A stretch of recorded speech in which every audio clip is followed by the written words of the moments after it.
me suis dit pendant toute ma carrière que les entreprises devaient appartenir aux entrepreneurs, pas des actionnaires qui étaient purement financiers.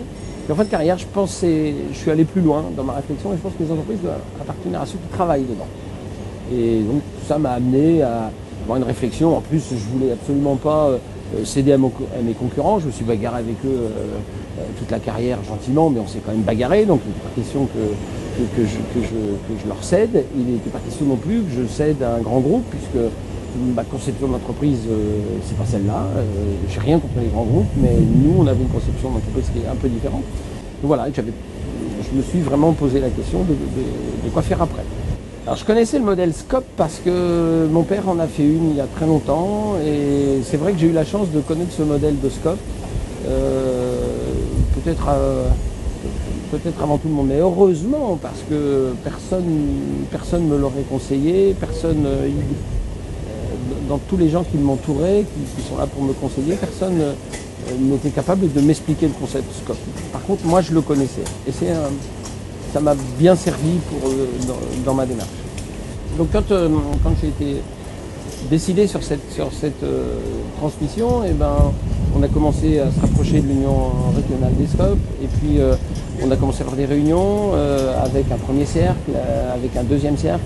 On a réuni une trentaine de personnes sur l'ensemble et à chaque fois, à chaque cliquet, tout le monde était d'accord pour continuer. Donc ça s'est fini par une grande messe avec l'ensemble des 150 salariés, où là c'était un moment extraordinaire où tous ont quasiment adhéré et voilà, un grand moment d'entreprise, une grande émotion d'entreprise.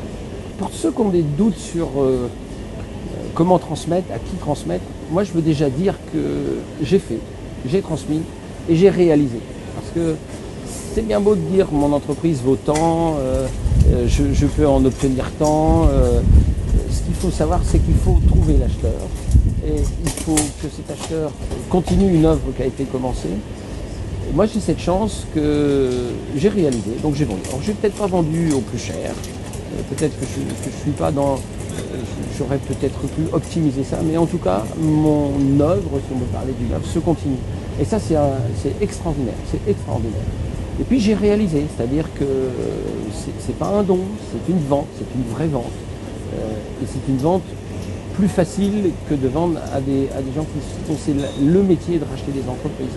Puisque là, on vend quelque chose qu'on connaît bien, que l'acheteur connaît bien, que le vendeur connaît bien. Et on est capable de discuter parce qu'on discute toute l'année. Donc c'est une vente qui est quand même plus facile. Il y a pas la garantie de passif, elle est facile à mettre en œuvre. La garantie d'actif, elle est facile à mettre en œuvre. Tout le monde est au courant de tout. Et donc moi j'ai réalisé. Voilà, je peux dire à des cédants qui ont envie de transmettre que c'est peut-être une session plus facile et qui a surtout le mérite de continuer l'œuvre qu'on a commencée. Ça c'est voilà, on peut être dans un schéma où on a envie de réaliser des choses, mais il faut savoir que c'est quand même une grosse satisfaction de voir que ça continue après ça.